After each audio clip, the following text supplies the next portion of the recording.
Hi, this is Queen from AEvent Support. In this video, I'll be showing you how to create a multi-event timeline by adding events to your existing timeline. To start, let's log into your AEvent account. Once you are logged in, let's open the timeline you want to add events to. As you can see here, currently we only have a single event on this timeline. So what we will do is we will be adding at least two more events to make it a 3-day multi-event timeline.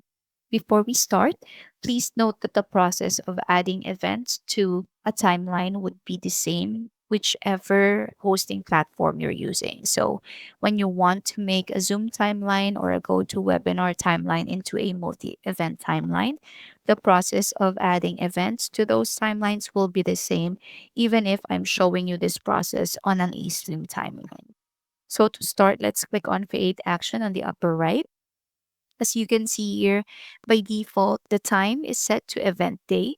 So I would like to add the event the next day or a day after the main event. And I want to set it to the same time as the main event.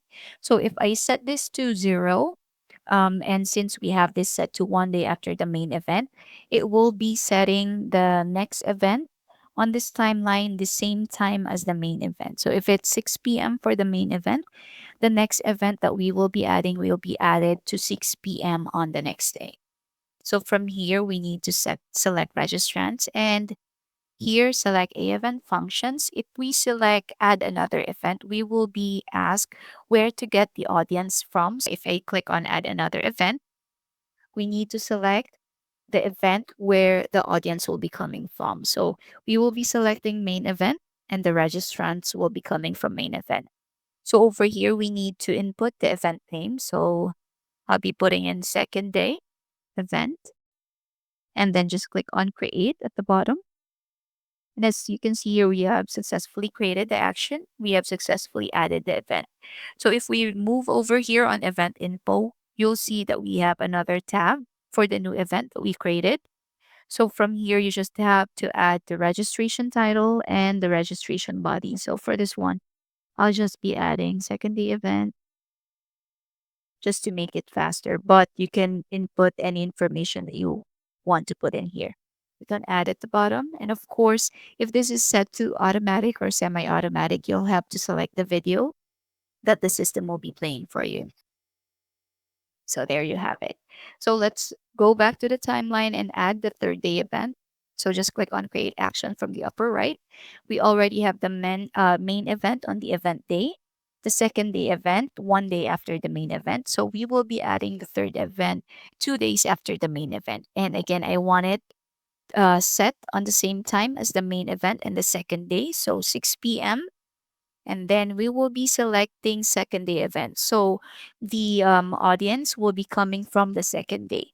With multi-event timelines, registrants are auto-registered to the next day or the next event on the timeline. So they roll over. So for example, after the main event, the registrants will roll over to the next event, which is the second day.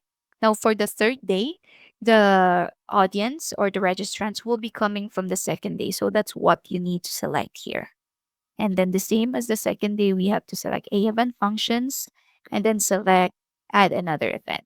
And then I'll be putting in here third day event and then click on create. We have successfully added the action and we have successfully added the event. So as you can see, we now have 3 days or 3 events on this timeline. We have the event day, the second day event, and the third day event. Like the second day event, you have to go to the event info section and then set the settings for the third day. So just an example, I'll just be putting it in here like this. But again, you can add any information you want to put in here and also select the video file that you want to use for the third day if it is an automatic or semi-automatic event. So that would be all for this video. If you have any questions, feel free to contact support. And if you like this video, give it a thumbs up. Feel free to leave us a comment below. And please don't forget to subscribe to our channel so you'll get notified of our future uploads. Thank you for watching.